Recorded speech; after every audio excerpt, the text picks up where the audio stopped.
And through Islam, and as we started to practice our deen, we started to realize the brotherhood became bigger. 10 grew to 20, 20 grew to 30, 40 grew into an amount that you can't even explain. You know, sometimes you go pray at another mosque that's completely out of your area, and you meet someone that has seen you before, or you've seen them, and they're like, oh, I remember you, brother, you know, you were sitting at this talk, or I met you at this dinner, or I met you at this fundraiser. It's an amazing feeling because that person's coming up to me just to say hello. He doesn't want money from me. He doesn't want fame. He doesn't want entry into a place that, you know, that he wants to go in. He just wants to speak to me because that's what Islam is about. Love. The sweetness of faith was slowly falling into their hearts, and over the past 3 years, the fruits of their labor were beginning to pay off. Alhamdulillah, by the will of Allah, the past 3-4 years have been beautiful for me. You know, alhamdulillah, Allah subhanahu wa ta'ala invited me to Hajj in 2011. That was an experience I would never forget. I took my mother as well, and alhamdulillah, I've been to a few countries around the world to, you know, spread the deen of Allah. Be France, New Zealand, also go around Australia. The Prophet Muhammad, peace be upon him, taught us that the best of us in our days of ignorance are the best of us in religion. To understand what this means entirely, we only have to look towards what happens next in their journey.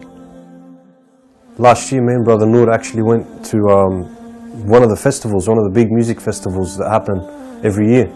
And we went there to call people to not go in, you know, to save them. Back in the day, I used to actually call them to come to the festival, to actually enter and enjoy, and discounts and so on. And we thought that we'd try to redeem ourselves from what we were doing before, you know, like calling people to that environment. So we thought we'd go to this and, you know, tell people to stay away, you know, try to convince the people what they were getting themselves into, because we had been there, you know, and we knew what it was like. We've experienced it before. Ayman and Noor are not the first to make such a change, and they surely aren't the last. However, despite their efforts, many Muslims are still sinking into the same traps and falling into the bright lights of this deceptive world today. It burns the heart to know that my Muslim brother, sometimes Muslim sisters out there, they're still in this, and it burns me to know that I can't do nothing about it except ask Allah to guide them. Because if we die in this state, a state of ignorance, a state of not caring, what would our ending be? So it's a strong urge from myself, turn to Allah before it's too late. Just run away from the fire, because it's not worth it.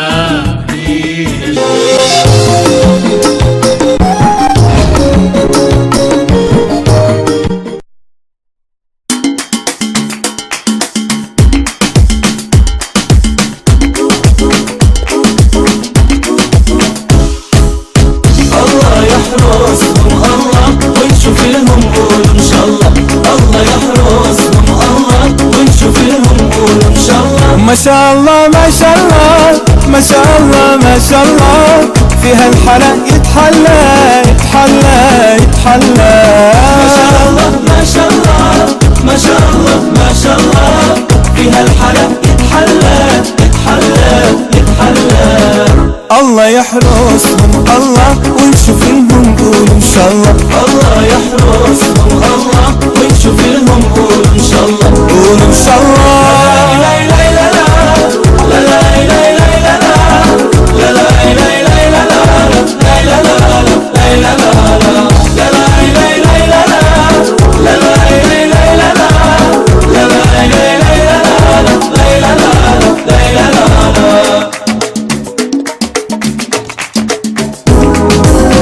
نور الإيمان هو أصل النور الضيار لو حتلف في الكون مش هتلاقي وحدة زيها نور الإيمان هو أصل النور الضيار لو حتلف في الكون مش هتلاقي وحدة زيها. ما شاء الله ما شاء الله ما شاء الله ما شاء الله، فيها الحلا يتحلى يتحلى يتحلى. ما شاء الله ما شاء الله، فيها الحلا يتحلى يتحلى يتحلى. الله يحرسهم الله ونشوف لهم قول ان شاء الله. الله يحرسهم الله ونشوف لهم قول ان شاء الله. قول ان شاء الله. لا لا لا لا لا لا لا لا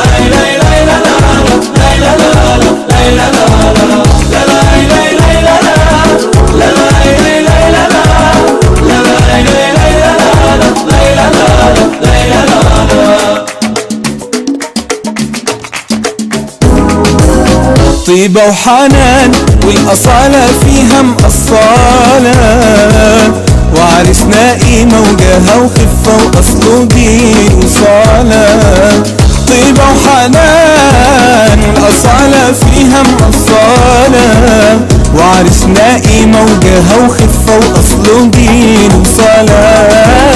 ما شاء الله ما شاء الله ما شاء الله ما شاء الله، فيها الحلا يتحلى يتحلى يتحلى. ما شاء الله ما شاء الله ما شاء الله، فيها الحلا يتحلى يتحلى يتحلى. الله يحرسهم الله ونشوف لهم قول ان شاء الله. الله يحرسهم الله ونشوف لهم قول ان شاء الله. قول ان شاء الله. لا لا لا لا لا لا لا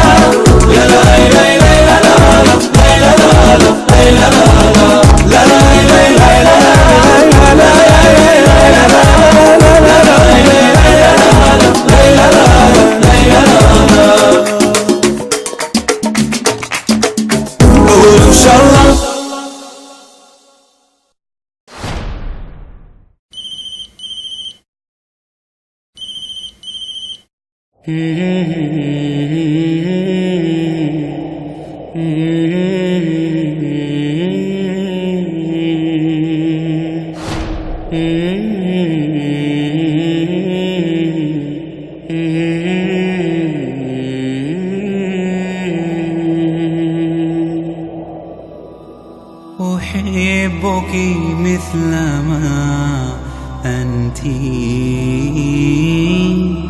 أحبك كيفما كنت، ومهما كان مهما صار أنت حبيبتي، أنت زوجتي، أنت حبيبتي، أنت أحبك مثلما أنت،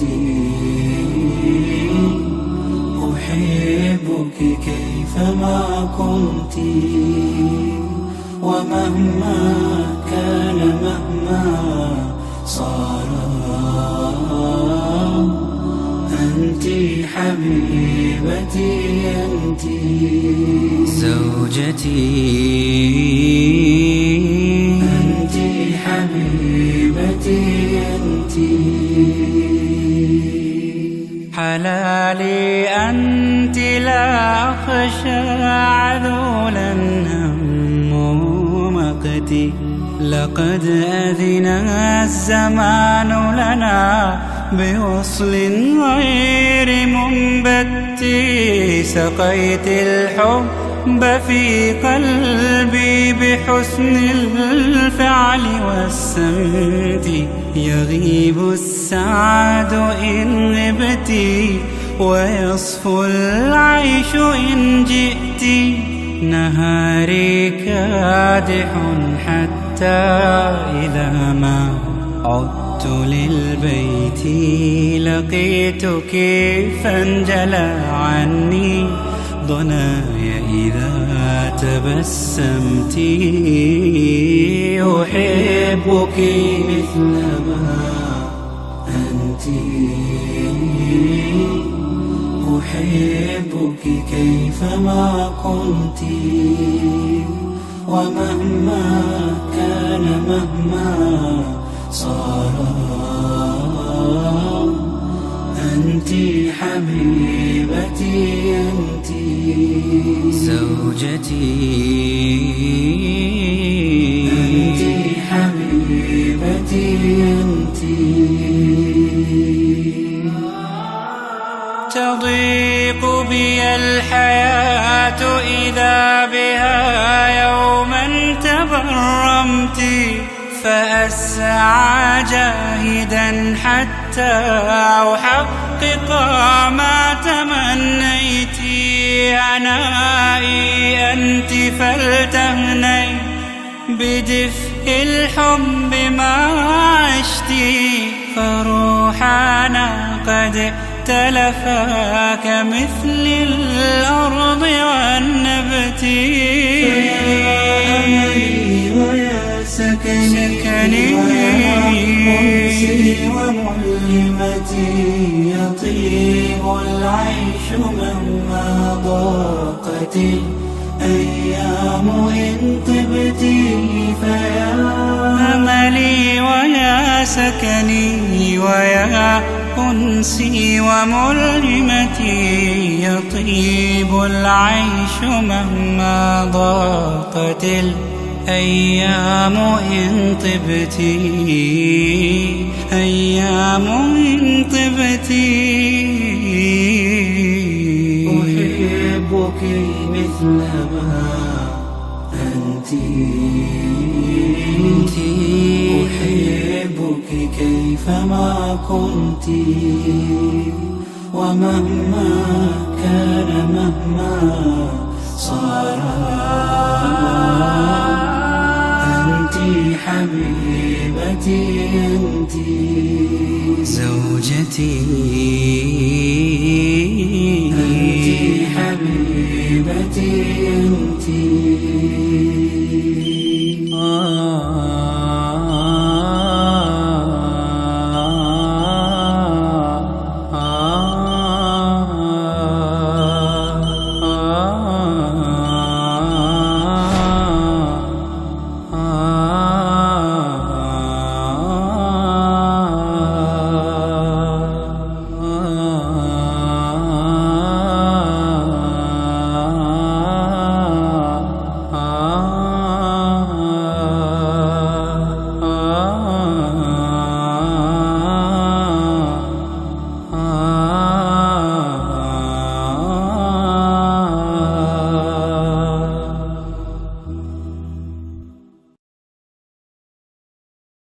Assalamu alaikum wa rahmatullahi wa barakatuh, mpenzi wa ITV, kipindi unachokienzi kabisa Anasheed Hour, ukiletewa nami Rukia Muhammad.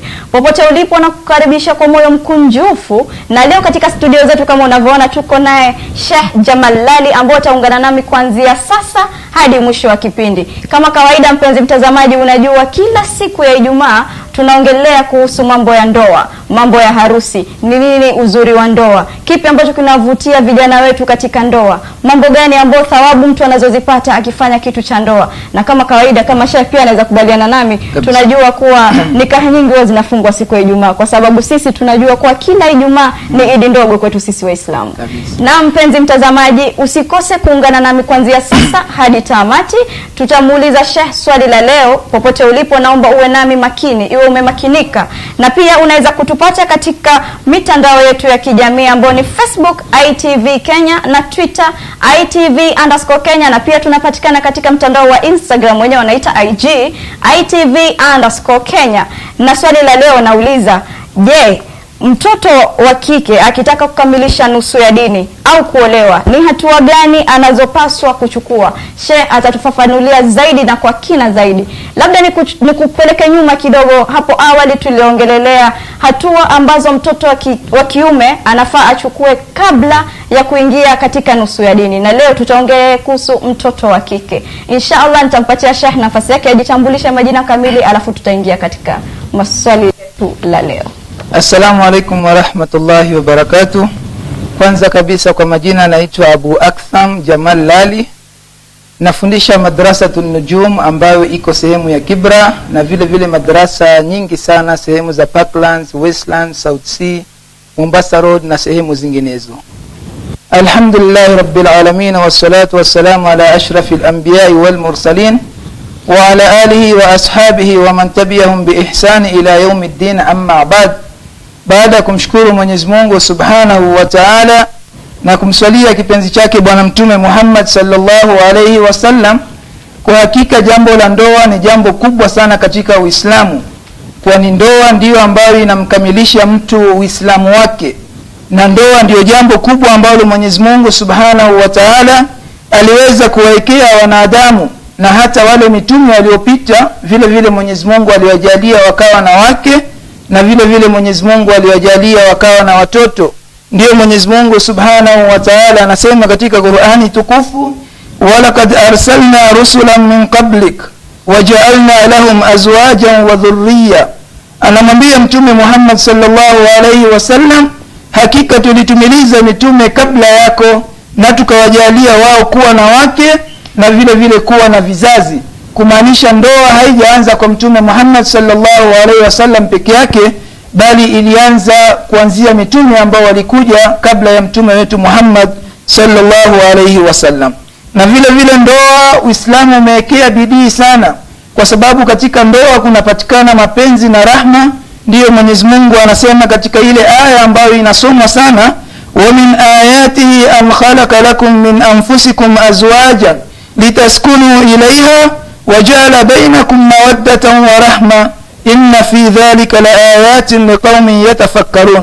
Katika aya za Mwenyezi Mungu ama sign za Mwenyezi Mungu kwetu sisi, Mwenyezi Mungu ametuumbia kutokamana na nafsi zetu wanawake ambao ni wake zetu, litaskunu ilaiha, ili tuweze kuishi na wao, wajala bainakum mawaddatan wa rahma, na Mwenyezi Mungu akajalia mapenzi na akajalia rahma katika ndoa kama ile. Na katika aya za Mwenyezi Mungu, hakika hii ni aya kwa wale watu wenye kufikiria.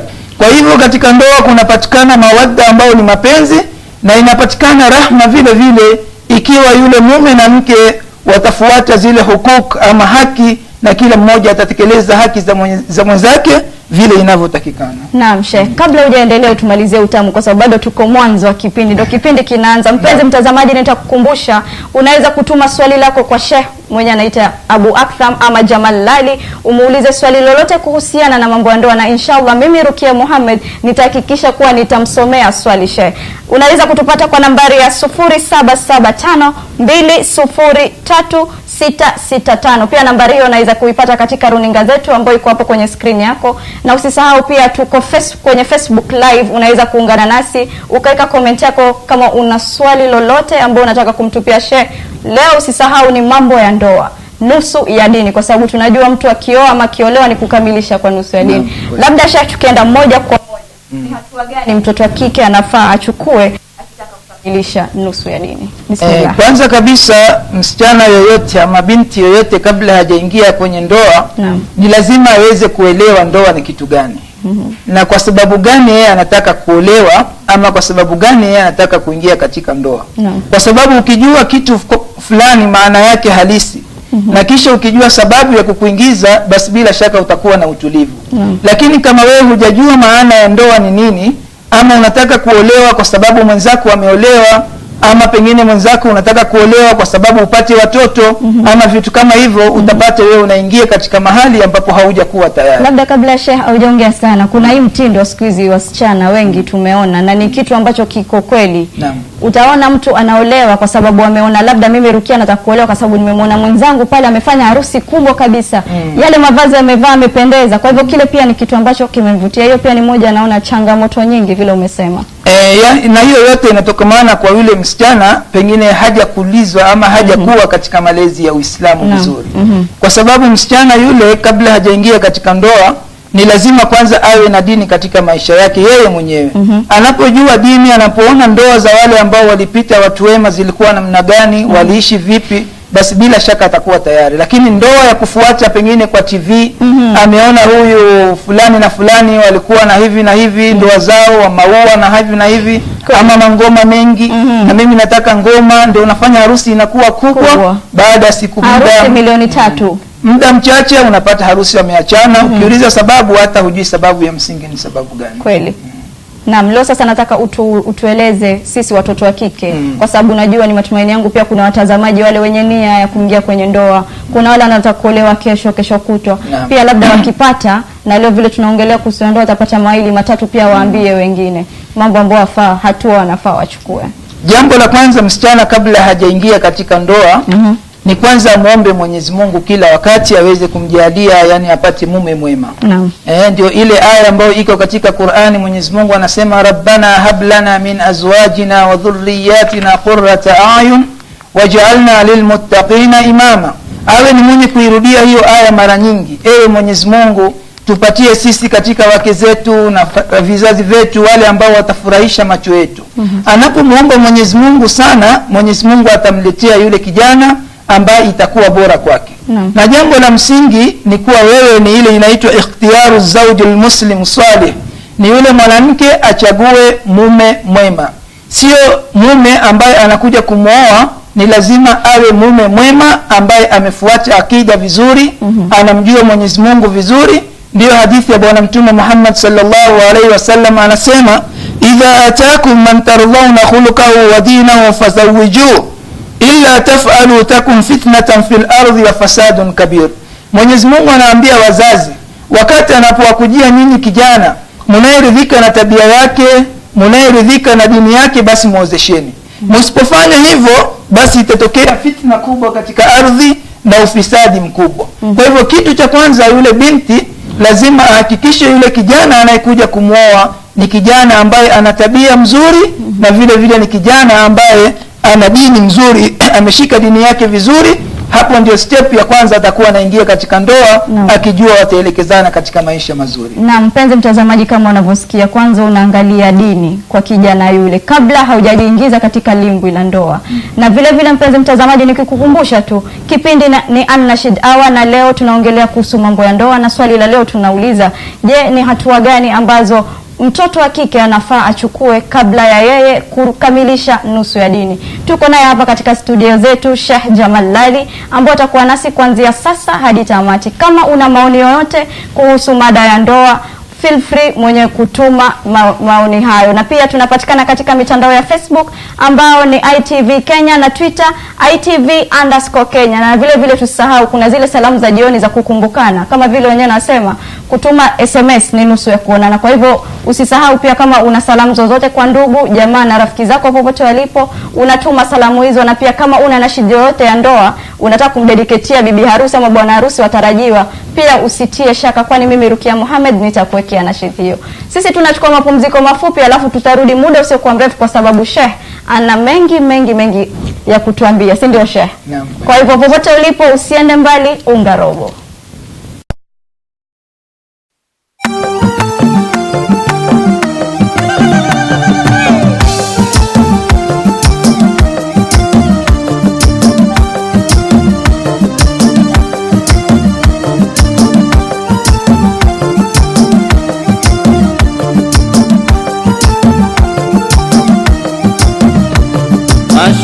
Mashallah, arusi mashallah, mashallah mashallah, mzuri mashallah, mashallah mashallah, arusi mashallah, mashallah mashallah, mzuri mashallah. Kaka yetu ameoa mke alomchagua, dada yetu kaolewa mume amemridhia.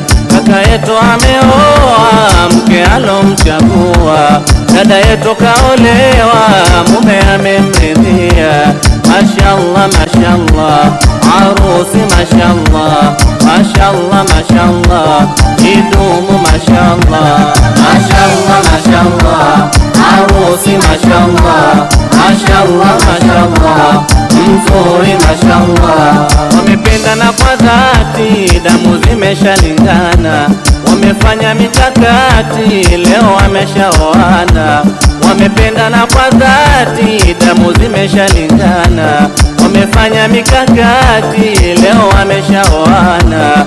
Mashallah mashallah, arusi mashallah, mashallah mashallah, idumu mashallah. Mashallah mashallah, arusi mashallah, mashallah, mashallah, mzuri mashallah.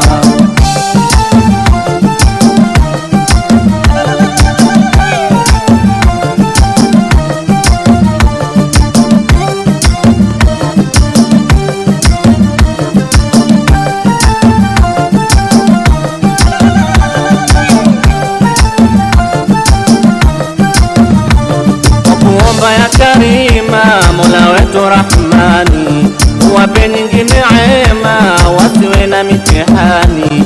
Kwa kuomba ya Karima, Mola wetu Rahmani, uwape nyingi neema, wasiwe na mitihani.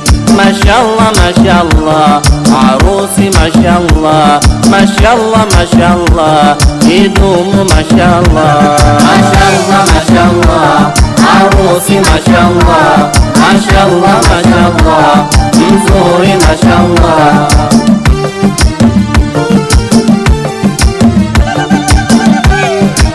Pokea zawadi ya mama harusi, mukaishi kwenu salama. Harusi, pokea zawadi ya mama harusi, mukaishi kwenu salama. Harusi, pokea zawadi ya baba harusi, yazidi kwenu mahaba. Harusi, pokea zawadi ya baba harusi, yazidi kwenu mahaba. Harusi, pokea zawadi ya kaka harusi, ndoa iwe ya baraka. Harusi, pokea zawadi ya kaka harusi, ndoa iwe ya baraka. Harusi, pokea zawadi ya dada harusi, mukafanye sana ibada. Harusi, pokea zawadi ya dada harusi, mukafanye sana ibada. Harusi, pokea zawadi ya babu harusi, mukisome sana kitabu. Harusi, pokea zawadi ya babu harusi, mukisome sana kitabu. Harusi, pokea zawadi ya bibi harusi, ibada mujitahidi. Harusi, pokea zawadi ya bibi harusi, ibada mujitahidi. Harusi. Dakta kabisa, mpenzi wetu mtazamaji, tunayekuenzi kwa sababu tunakuletea vipindi vyenye kukuelimisha popote ulipo. Unaangalia kipindi ni Anasheed Hour ukiwa nami Rukia Muhammad, na leo kwenye studio zetu niko naye mgeni wetu anajulikana kama Sheikh Jamal Lali. Na leo tunakuuliza mpenzi mtazamaji, na tunamuuliza pia Sheikh, ni hatua gani anafaa mtoto wa kike kuchukua akitaka kukamilisha nusu ya dini samani. Na Sheikh ametuambia kwanza, ameshatuambia cha kwanza, yafaa mtoto wa kike angalie dini, kwa sababu dini ndio kila kitu. Na pia atatueleza zaidi ni kitu gani na gani tena. Mpenzi mtazamaji, popote ulipo, usisahau kuwa unaweza kutuma maoni yako, ama kama una swali lolote kuhusiana na ndoa ama kuhusiana na ndoa ama marriage ama kitu chochote kuhusiana na harusi, unaweza kutuma swali lolote kwa Sheikh, na Sheikh inshallah atakujibu. Pia tunapatikana katika mitandao ya kijamii Facebook ITV Kenya, na Twitter ITV_Kenya, na pia tunapatikana Instagram ama IG ITV_Kenya. Nambari yetu ni 0775203665. Kwa hivyo naomba pia utume salamu za jioni kama kawaida na Anasheed ya request ambayo unaitaka. Naam, labda nikija kwako Sheikh, tuendelee kutuambia hatua zaidi za mtoto wa kike afaa kuchukua. Bismillah, tukiendelea, kabla ya kuendelea nukta ya pili, kwa hapo upande wa dini, mtu anaweza kuuliza, nitajuaje huyu kijana ana dini, ama nitajua kitu gani? Na hilo ni swali muhimu, kwa sababu Sheikh, utaona vijana wa siku hizi wengi, kuna wale wanaita pretenders wenye kwa lugha ya Kimombo, wale wenye kujifanya, alafu sasa hapo akiingia kwa dini ndio utamuona mtu mwenyewe labda alikuwa ni mvutaji bangi, labda ni mwizi. Sasa mtu utajuaje kuwa huyu ndiye mwenye dini? Kwa sababu unajua dini sio mavazi ya mtu. Kweli. Si kanzu ndefu na dini anavaa kanzu ama anavaa kofia basi unamuona huyu ni mwenye dini. Na kilemba. Kwa sababu mtu akitaka jambo lake atafanya vile wewe unavyotaka, lakini baadaye anaweza kugeuka hata ukashindwa huyu ndio yule ama kwa nini kilichombadilisha. Sasa kujua dini na tabia zinaenda vizuri, vitu mbili yani sawa sawa. Dini ni hakikisha yule kijana amekuja kuoa, kama anatoka mtaa wenu, pengine unamjua kuanzia ni mdogo, kama ametoka sehemu ya mbali, kabla hamjakubali ile posa, ni vizuri kwanza yule msichana awezi kwanza kuswali salatul istikhara. Salatul istikhara maana yake ni kuomba Mwenyezi Mungu ushauri kuhusu lile jambo. Leo ndio ukaona ndoa nyingi haziendelei kwa sababu watu hawataki ushauri wa Mwenyezi Mungu. Na Mtume sallallahu alaihi wasallam anasema yoyote anayetaka ushauri kwa Mwenyezi Mungu, basi bila shaka Mwenyezi Mungu hawezi kumpoteza mtu kama yule. Kwa hivyo msichana yule unayekuja kuposwa, kabla hamjasema ndio ama sio, mwambie kwanza wache tumuombe Mwenyezi Mungu ushauri, na uweke imani yako yote kwa Mwenyezi Mungu. Usali ile salatul istikhara, usome ile dua, utaje ile ambayo unataka kufanya ambao ni marriage, basi ungoje ile uamuzi wa Mwenyezi Mungu, na Mwenyezi Mungu ataweza kukuelekeza katika njia ambayo iko sawa. Kisha jambo la pili sasa, habari kuhusu dini. Kama ni kijana anaishi kando pengine, kuna siku hizi kuna zile ndoa za kupangiwa. Familia fulani inajuana na familia fulani, mtoto wetu anatafuta mke, basi muozesheni. Hiyo sio mbaya, lakini muhimu kwanza mfuatilie yule kijana. Ulizia wale watu ambao wako karibu na yeye, ama tumiliza watu muangalie mwenendo wake. Je, kijana huyu anapatikana mwenye kuswali swala 5, mavazi yake anavaa Kiislamu? Unaweza kijana amekuja kuposa amevaa kanzu, lakini ukimwangalia vizuri ana mkufu shingoni, ukimwangalia vizuri ana bangle kwa mikono yake, basi bila shaka huyo kijana hiyo dini yake iko upungufu, kwa sababu ni mavazi ama ni vitu ambavyo wanavyofanya sio vitu katika Uislamu. Kwa hivyo lazima mumchunguze yule kijana kabla ya kukubali ile posa, muangalie mwenendo wake, swala zake, kila ibada zake. Mkitosheka na ushauri umekuwa mzuri, basi hapo mnatawakkal, mnaanza mambo ya posa polepole, na huku mkiendelea, na Mwenyezi Mungu ataijalia ndoa kama ile iwe ndoa yenye baraka. Naam. Na hatua nyingine sasa, ushajua sasa huyu ndoa dini. Sasa hatua ya pili na ambayo ni muhimu ni yule msichana kabla hajaingia katika ndoa azijue zile haki ambazo anafaa kumtekelezea mume wake. Manake leo wasichana wanaingia, atakwambia mimi kufua sio haki yangu, si lazima. Anasema mimi si washing machine. Mimi kukupikia si lazima nikupikie. Sasa ukitoa sababu kama hizo, ndio unamfanya yule mume anakula nje, yule mume anafuliwa na dobi nje, inakuwa yule mume anashindwa huyu ni mke wa aina gani. Wanawake sio wa kufua na kupika, lakini ni mambo ambayo lazima waweze kufanya, waweze kutuliza katika ndoa zao mambo mazuri. Kwa hivyo jambo la muhimu ni yule mke ajue haki za mume wake. Wakati anapoolewa, anapoenda kwa mume wake, ajue Uislamu umeniambia nini kuhusu haki za mume wangu. Na haki ya kwanza ambayo Uislamu umezungumzia ni haki ya kumtii. Yani mume unamtii akiwa anakuamrisha katika mambo ambayo ni ya sawa. Kuna msemo inasema la ta'atu li makhluqi fi ma'siyati al-khaliq, usimtii yule kiumbe kwa kumuasi yule muumba. Ikiwa mume anamwamrisha mambo ambayo ni kinyume ya Uislamu, basi wakati huo mke hafai kumtii mume kama yule.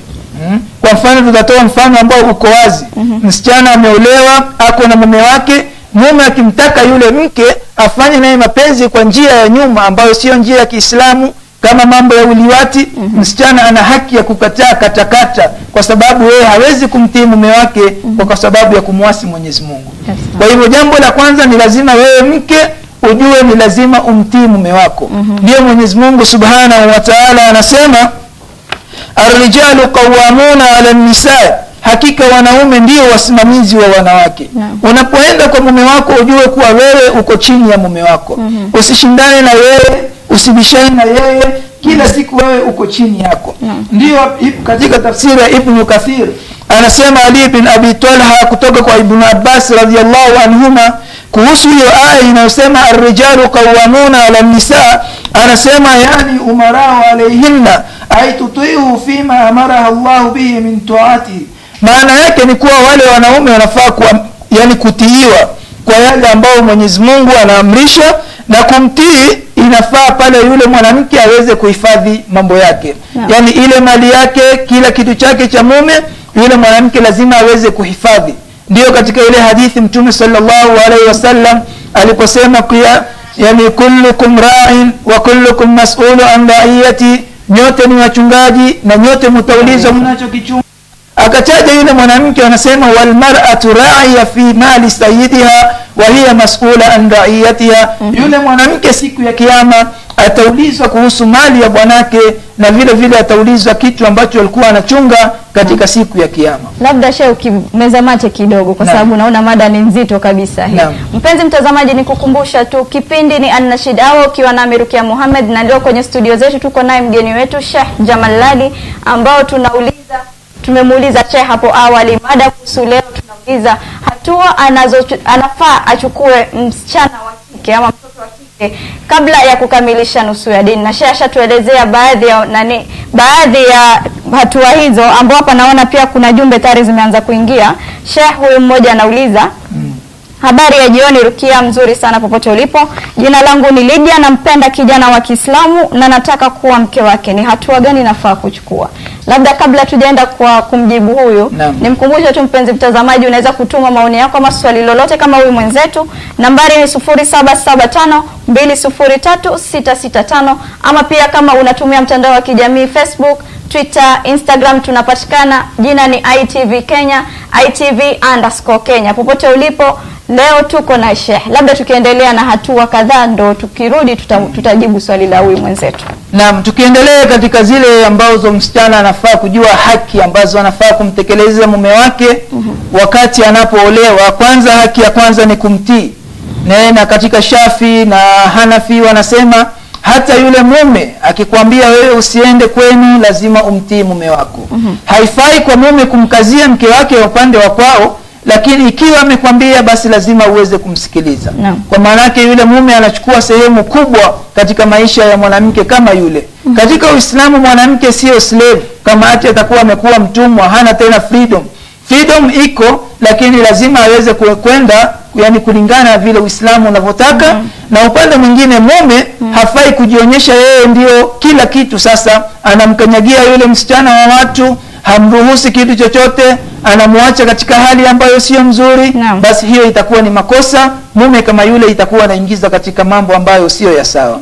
Kwa hivyo katika zile haki ya kwanza ni kumtii, na haki ya pili ambayo yule msichana lazima afundishwe. Leo unaona kuwa kuna zile zinaitwa kitchen party. Msichana anataka kuolewa, wasichana wenzake wanakusanyika. Mimi sijui kinachozungumzwa kwa kitchen party, lakini inayo Sheikh ni yale kumfundisha pia, ile kumfundisha vitu ambavyo ataenda kufanya akiwa ashaolewa. Na vile ambao nimesikia, kama ni kweli ni urongo, nyinyi mwajua zaidi, ni kuwa yule msichana anafundishwa namna ya mapenzi, vile atafanya mapenzi na mume wake, anaonyeshwa hivi na vile. Allahu aalam kama ndio hivyo ama sio hivyo. Unaona, ikiwa anafundishwa hivyo hakuna makosa, ikiwa anafundishwa kulingana na vile Uislamu unavyotaka. Lakini yule msichana, kitu cha muhimu ni kuwe ajue. Jambo la pili nasema tamkinu zawji minal istimta, ni kummakinisha yule mume katika kufanya naye mapenzi. Wakati mume wake anamhitaji, ni lazima aweze amweze kutekeleza ile mtu wa mume wake. Ndio katika hadithi nyingi Mtume sallallahu alaihi wasallam anasema hata kama yule mwanamke anapika mchuzi, bwanake anamhitaji, basi lazima aache aende kumtekelezea ile haki, kwa sababu ni haki yake. Lakini itabidi mchuzi ameweka kando kidogo, sikaja ukaungua. Kuache itabidi sasa inakuwa ni mwenye kuungua. Na madhara kwa yule mwanamke ambaye bwanake atamuita na amwambie sitaki, atoe sababu mimi hivi na vile, ndio madhara makubwa. Ndio Mtume sallallahu alaihi wasallam, hadithi iliyopokelewa na Abu Huraira radhiyallahu anhu, anasema Mtume sallallahu alaihi wasallam amesema idha daa rajulu imratahu ila firashihi fabata ghadban alaiha la'natuha almalaika hatta tusbiha, rawahu al-Bukhari. Wakati mume anapomuita mke wake katika kitanda ili wafanye naye mapenzi, mke kama yule akakataa, bwana kama yule akalala ikiwa amemkasirikia mume wake, yeye mke wake, basi malaika wanamlaani yule mwanamke mpaka asubuhi. Na laana za malaika ni laana mbaya kabisa. Mwanamke anaweza kukataa ikiwa pengine yuko katika hedhi ama amezaa. Ndio Mtume anasema hata ikiwa mwanamke yuko katika hedhi, ndio alimwambia Aisha, alikuwa anasema walikuwa wanajifunga nguo, yani kuanzia kitovuni mpaka chini mwanamume hafai kustarehe na mke wake. Lakini kuanzia kitovuni kupanda juu, hata mwanamke akiwa katika hedhi unaweza kustarehe naye na mwanamume akaweza kumaliza zile haja zake. Naam, labda Sheikh kidogo nisome baadhi jumbe hapa naona zimeingia. Kwanza ningetaka kumpongeza mwanahabari mwenzetu Malasen. Mwenyezi Mungu kidogo ashambariki yeye, anataka kuingia katika ile nusu ya dini. Kwa hivyo popote Malasen ulipo, ni matumaini yangu kuwa unaangalia kipindi hiki ili upate maili matatu kutoka kwa Sheikh, uende ukajifurahishe zaidi huko nyumbani. Kuna mmoja hapa anasema shukran sana, kipindi ni kizuri, napata mawaidha hayo murwa kabisa. Shukran sana Sheikh, anakushukuru. Na kuna mwingine hapa anauliza, anasema ni kijana, anausema assalamu alaikum. Wa alaikum salam, popote ulipo. Wasichana wa siku hizi wako ghali sana, watu hawawezi kuwa afford. Sasa sijui, anasema hujui kama unaoa msichana ama ununua pajero. Ni kijana kidogo, labda aliambiwa milioni 3 kama mahari. Naam, kuna kijana mwingine hapa pia naona kidogo analalamika, anasema assalamu alaikum Rukia. Wa alaikum salam, popote ulipo. Anatoka California, anasema wasichana wa siku hizi na familia zao pia wana madharau, na pia anaudhika kwa sababu wamama wengi wamekuwa wao ndio wenye kusema zaidi kuliko watoto wenyewe wa kike. Naam, labda kidogo Sheikh, tuanze kwanza na hili swali la kwanza ambao mmoja wetu ameuliza. Habari ya jioni, jina langu ni Lydia, nampenda kijana wa Kiislamu na nataka kuwa mke wake, ni hatua gani nafaa kuchukua? Mashallah, ni swali zuri kwa sababu leo kuna vijana wengi wa Kiislamu ambao wanakaa na wasichana ambao si Waislamu. Ile inaitwa come stay. Na kuna vijana pia Waislamu wote lakini hawajafunga ndoa, wanakaa pamoja. Hiyo yote ni mambo ya zinaa ambayo imekatalizwa. Katika swali la huyu Lydia tunaweza kujibu kwa aya ya Mwenyezi Mungu Subhanahu wa Ta'ala. Mwenyezi Mungu anasema wala tumkihul mushrikati hatta tu'min. Wala amatun mu'minatun khairu min mushrika walau ajabatkum. Yani msiwaoe. Aya inaanza kwa wanaume kuambiwa msiwaoe washirikina. Washirikina ni yule ambaye anamwabudu asiyekuwa Mwenyezi Mungu mpaka waamini, mpaka waingie katika Uislamu. Na yule ambaye ni slave ama ni mtumwa ama utamuona ni msichana wa hali ya chini lakini ni muumini, ni bora kuliko yule mshirikina hata kama yule mshirikina atakuwa ni mwenye kukupendeza. Kwa hivyo Lydia, jambo la kwanza ni lazima wewe uwe Muislamu, uweze kutemka shahada na uweze kujua Uislamu ni nini. Ndio maana kuwa hata unaposilimishwa leo utaona wasichana wa Kiislamu wanaolewa na pengine wazungu ama na mtu yoyote ambaye amesilimu, lakini lengo la kusilimu ni lengo la kupata yule msichana. Anamuoa, anafanya harusi, anamchukua kwao, baadaye msichana kama yule anapata shida, kurudi nyumbani hawezi. Sasa yule kijana ambaye anataka, tukizungumzia kijana, kijana unataka kuoa msichana ambaye anasema anakupenda sana, msilimishe. Ama msichana unataka kuolewa na kijana ambaye si Muislamu, kijana amekubali, sawa, silimu. Baada ya kusilimu mpe muda, sio haraka mnaoana. Mpeleke mahali ambapo kuna somo dini. Nenda mwenzangu ukasome, ujue mambo muhimu matatu, umwangalie ile imani yake. Na yeye pia amsaidie kiupande wake. Na yeye pia amsaidie. Lakini ikiwa unasilimu leo, ndio inafungwa leo, bila hapo kutakuwa na shida kubwa sana. Ni vizuri kwanza aufahamu Uislamu. Na ajue sababu ya mimi kusilimu si sababu ya kuolewa. Lazima upende Uislamu kwa sababu Uislamu ni dini. Mwenyezi Mungu anasema la ikraha fi din, hakuna kulazimishana katika dini. Kwa hivyo jambo la kwanza Lydia, ni lazima uwe Muislamu, usome Uislamu kadri ya uwezo wako, upende Uislamu. Baadaye kijana akiwa anakutaka aweze kukuoa, aje kwenu, mfanye harusi na mtaishi katika maisha mazuri. Naam Sheikh, tutarudi muda usiokuwa mrefu. Wajibu wao wenye kulalamika kuwa wanalalamika hawajua wananunua pajero ama wanapata mke. Mpenzi mtazamaji, kukukumbusha tu kipindi ni Anasheed Hour, na leo tunaongelea hatua ambazo anafaa kuchukua mtoto wa kike ili kukamilisha nusu ya dini, na Shasha tuelezea mengi zaidi. Popote ulipo, sisi tutachukua muda kidogo kupumzika, tupate kopo la maji, Sheikh kidogo regain ile kuzungumza, alafu tutarudi inshallah. Popote ulipo, usiende mbali.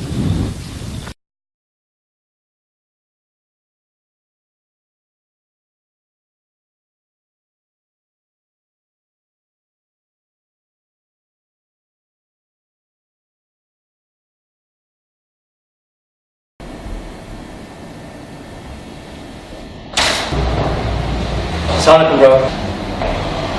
Bro, what time do you call this? You're late. Traffic, I'm sorry. By the way, your wedding pictures, right? Can I see them? Well, I can't let you see them until lunchtime. Okay? Cool, man.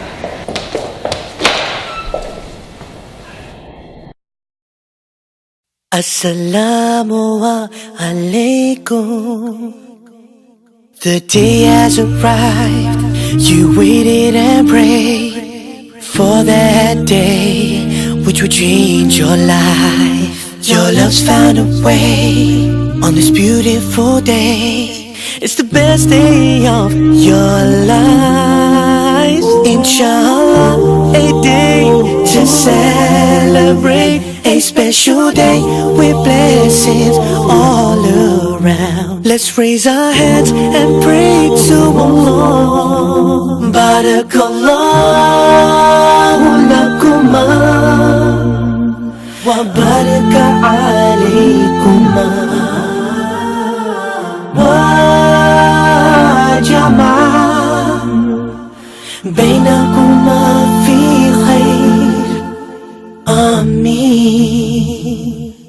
We pray that you both grow in each other's love and do everything for the sake of Allah. Oh, love is a place where we can reside with happiness all our life. Inshallah, a day to celebrate, a special day with blessings all around. Let's raise our hands and pray to Allah. Barakallahu lakuma wa baraka alaykuma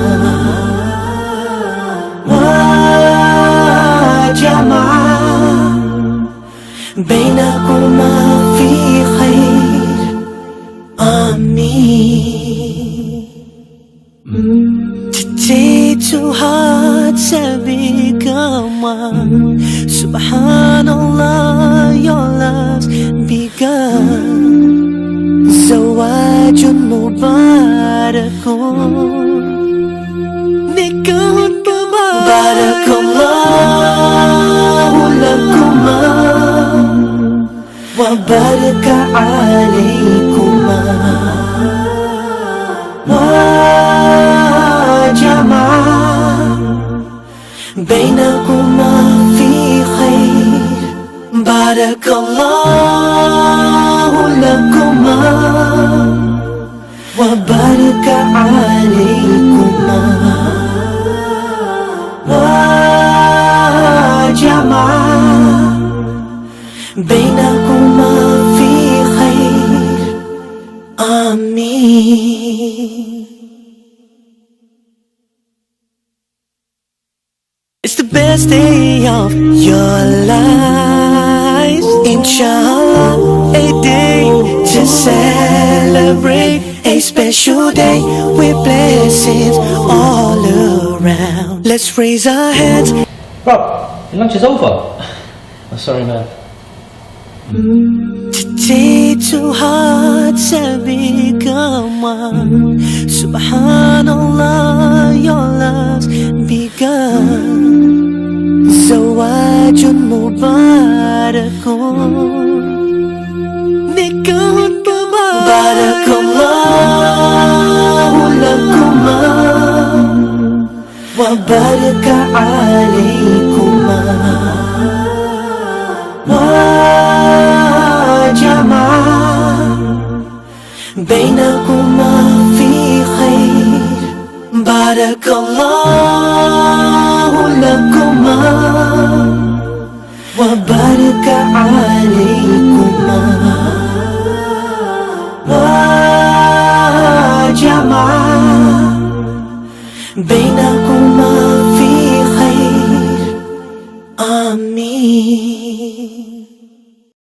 Wote ulipo mpenzi mtazamaji, ni matumaini yangu bado uko nasi, kwa sababu mada hapa ni moto kidogo. Mada kuhusu ndoa, ambao ni swala ambao wengine wanaona lina utata mwingi, lakini usihofu. Leo tuko naye Sheikh Jamal ambao anatuelezea kwa kina jinsi gani ama hatua gani anazofaa kuchukua mtoto wa kike kabla ya kukamilisha nusu ya dini. Sheikh, labda tukienda moja kwa moja kwa maswali. Kuna kijana hapa kidogo amekasirika sana, anasema wasichana wa siku hizi wako gali sana, hujui unaoa mke ama gari, kwa sababu anasema yeye saa zingine anaitishwa milioni kama 3. Sasa anashangaa ni pajero ananunua ama ni mwanamke anaenda kuoa. Labda tuanze na kwake.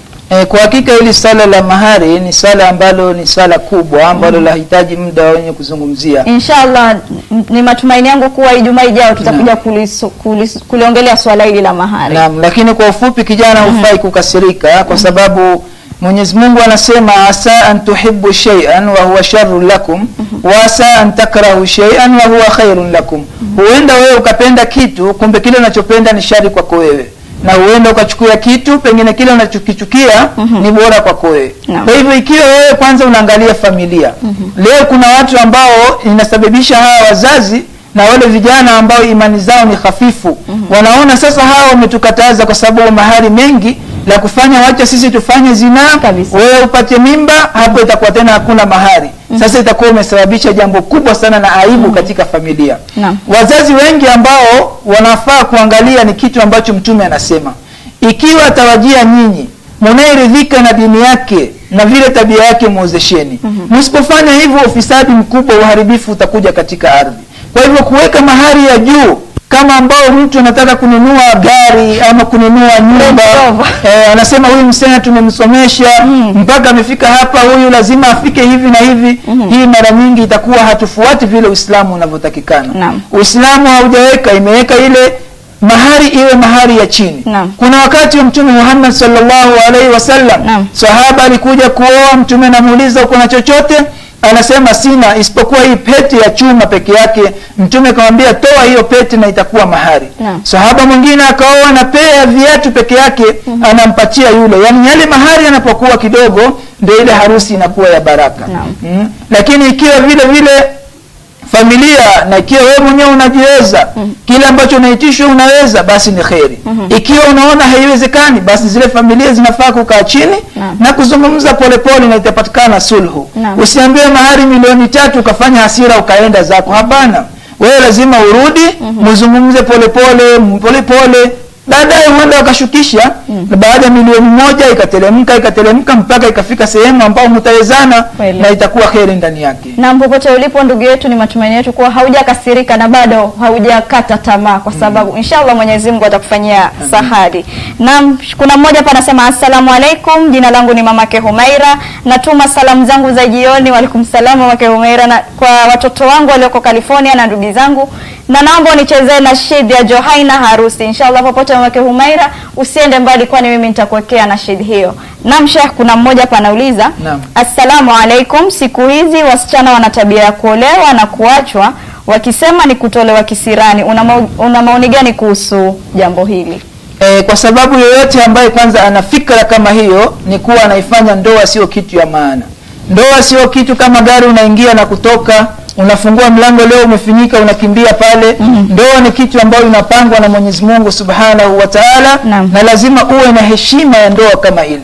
Ikiwa wewe unasema ni kutolewa kisirani, kumbe ndio unajizidisha kisirani, kwa sababu sasa wewe unakuwa ushakuwa mtumba. Pale ulikuwa mpya, pengine ulikuwa bikra, sasa umekuwa ushaingiliwa na pengine umezalishwa, inakuwa ngumu kupata yule mume ambaye atakustahimili kuwa na wewe. Kwa hivyo sasa wewe ndio utakuwa unajiingiza katika kisirani. Kwa sababu ikiwa wewe hauko tayari kuolewa, afadhali ukae, lakini usiseme mimi naingia nitoe kisirani. Katika ndoa hakuna kisirani chochote, bali Mwenyezi Mungu ametaja inapatikana mawadda na rahma, mapenzi na rehma, na kinyume cha rehma ndio hiyo kisirani. Kwa hivyo kisirani hakuna katika ndoa. Naam. Kuna huyu mmoja anasema assalamu alaikum wa rahmatullahi, Sheikh mlioko studioni. Anasema mimi nimepata shida sana, kila nikienda kwa huyo msichana anamdharau kwa sababu hali yangu ya kimaisha si nzuri.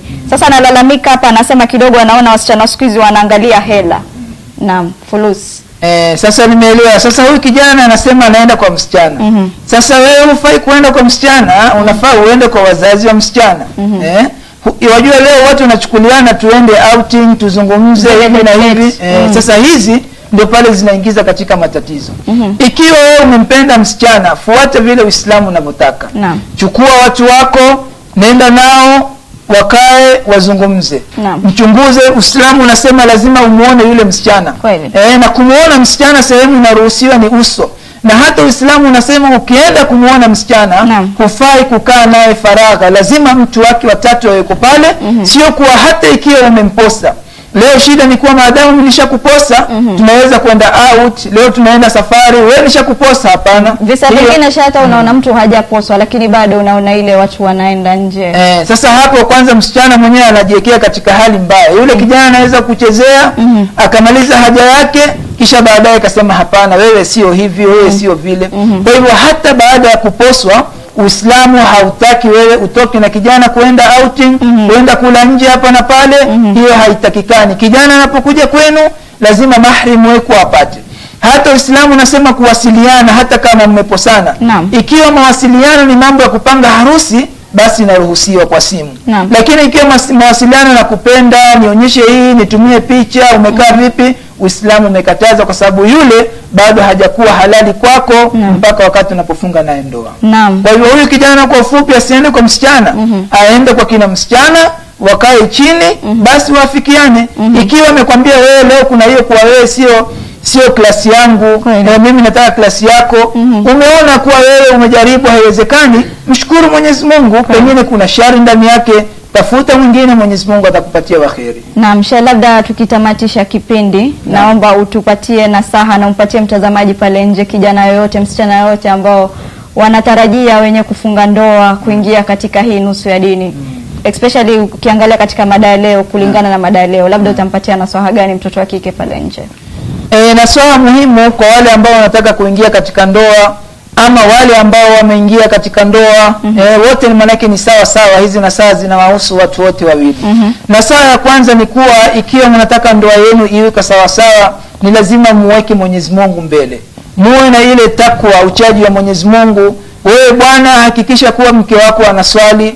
Wakati unapokwenda kazini, wakati wa swala imefika, hakikisha unamtumia mke wako message, mke wangu nenda ukaswali. Yani mnakumbushana mambo ya dini. Mnaswali pamoja swala za usiku. Bibi mke hataki kuamka ama bwana hataki kuamka, chukua maji kidogo, mnyunyizia mke, mnaswali pamoja, utaona maisha yenu inaenda vizuri.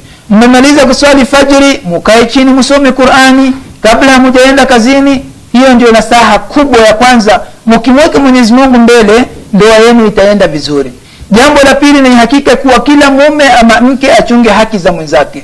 Wewe mume zijue haki za mkeo utekeleze, mke zijue haki za mume wako utekeleze, iwe hakuna matatizo baina ya hapo. Jambo la tatu, wewe mume lazima uheshimu familia ya mke wako, na mke vile vile uheshimu familia ya mume wako. Leo utaona kijana ama msichana ameolewa, baada ya kuolewa yeye anataka kucontrol, hataki wewe wifi zako wakija unazungumza nao vibaya, unafunga mdomo, mara hutaki hivi na vile. Hii italeta matatizo katika familia. Ni lazima wewe unachukulia mother-in-law kama mama yako, unamheshimu, unamwangalia, na yule kijana vile vile anafanya mother-in-law na father-in-law ama wake zake ni kama wazazi wake. Ikipatikana mapenzi hiyo, yule mama atajua mashallah kijana wangu yuko mahali pazuri na msichana wangu yuko mahali pazuri. Lakini leo utaona kijana kumtumia mama yake pesa, anamtumia kwa njia ya siri. Anamtumia kwa M-Pesa, anafuta message, hataki mke wake aone kwa sababu mke wake atakasirika. Sasa hali kama hii itakosesha utulivu, kwa sababu Mwenyezi Mungu anasema radhi za Mwenyezi Mungu ziko pamoja na radhi za wazazi wawili, na hasira ya Mwenyezi Mungu iko pamoja na hasira ya wazazi wawili. Jambo lingine la muhimu lipatikane uaminifu baina yenu. Leo tumeona mambo mengi yanakuja katika hii mambo ya simu. Kila mmoja ana simu yake, ameweka password. Lazima wewe mume ujue password ya mke wako na mke ujue password ya mume wako. Kuna wale share ambao hawataki, kila mtu anaona kila mtu yake yake. Sasa yake hapo ndio pale mume atafikiria ama mke atafikiria, kwa nini huyu hataki niguse simu yake? Lazima hapa kuna jambo baya. Ndio utaona leo kuna vijana ambao manake watu wengi wanasikiliza, vijana wajanja, anasema simu yake anasave majina ambayo yeye mwenyewe anajua. Anaweza kusave Messi, anaweza kusave Ronaldo. Sasa yeye mwenyewe anajua huyu Messi ni nani. Wakati unapopigwa yule anambia Messi ndio huyu. Sawa sawa, anazungumza naye katika njia. Ndio naona siku juzi katika Facebook bwana amesave Atihani. Simu inapigwa, bibi anasikiliza, anasikia ni sauti ya mwanamke. Huyu hali ni nani? Huyu ni yule anatuuzia asali. Hiyo shehe pia ni tutakuja kulizungumzia swala hii inshallah Ijumaa itakayokuja, zitakazofuatizia inshallah. Kuna hii watu kuweka majina ya wale wake zao. Kuna mwingine alilalamika sana akisema yeye ameseviwa kama mke wa makaa. Sasa kuna wale wenyewe wanataka kuitwa majina mema. Leo hii umemsave mke wako mke wa makaa kama muuza makaa. Unajua hii kumservu mke wa makaa huo ni sababu yule mume ana mpango wa kando. Sasa wakati anapoenda kwa mpango wa kando ana edit jina la yule mke wake. Wengine shaka kidogo mkukatiza wanahesabu wanamsave mpaka bibi zao battery low. Sasa ile wakienda kwa mpango wa kando mtu akipiga simu mke wake anaona betri low. Sasa mtu ataona betri yaisha, kumbe mke wake kasa. Unajua hiyo ni Mwenyezi Mungu anamfedhehesha. Anaweza kuwa akili yake, mimi niko kwa mpango wa kando, nimesema huyu mama wa makaa, hata ikipigwa lazima huyu ni mtu akusumbua. Sasa nikirudi kwa mke wangu nitabadilisha. Kumbe Mungu anamfedhehesha, anasahau. Sasa mke anajaribu, mbona simu mume wangu sioni? Ama simu yake ameiona, simu yangu sioni, mbona nibadili simu yako? Akipiga namba yake anaona imekuja pale muuza makaa. Unaona? Ni kuwa Mwenyezi Mungu amemfedhehesha kwa sababu ya kuwa zile tabia zake mbaya. Tutaongelea swali kama hilo inshallah. Naam, labda ukimalizia malizia. Naam, nikimalizia kwanza napenda kuwashukuru watazamaji wote na vile vile Islamia TV kwa kunialika sehemu hii kwa sababu leo ndio siku ya mwanzo na inshallah tutazidi kukumbushana kwa sababu mambo ya ndoa ni mambo mengi sana. Hii ni kama utangulizi tu lakini inshallah tutazungumzia topic mbalimbali na zile ambazo mtaona zinafaa kuzungumziwa mnaweza kutuma SMS tutaweza kuwafikia wanahusika na tutaweza kuwazungumzia. Mwisho kabisa napenda kuwashukuru, napenda kuombea Mwenyezi Mungu ajalie ndoa zenu za kheri, muweze kuishi kwa utulivu na amani na aweze kuwaruzuku watoto wema na kila siku maisha iwe ya furaha. Amin.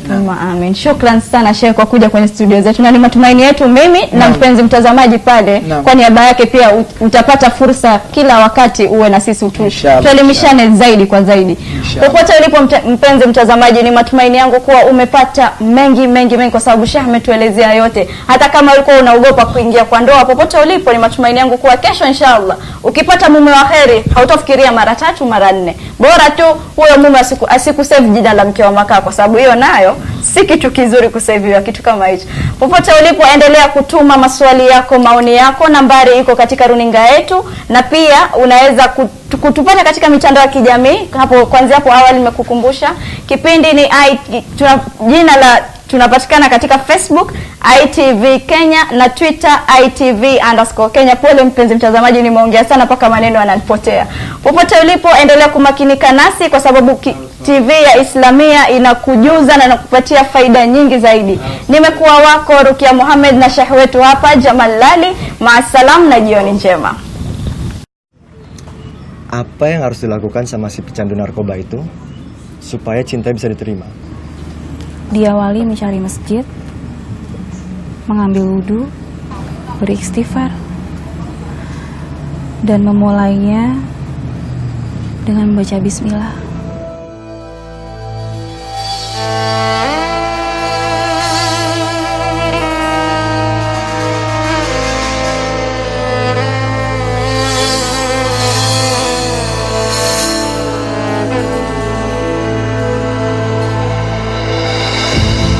صلوا على محمد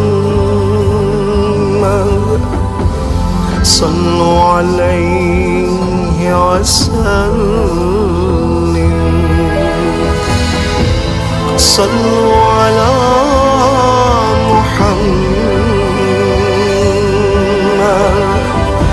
صلوا عليه وسلم.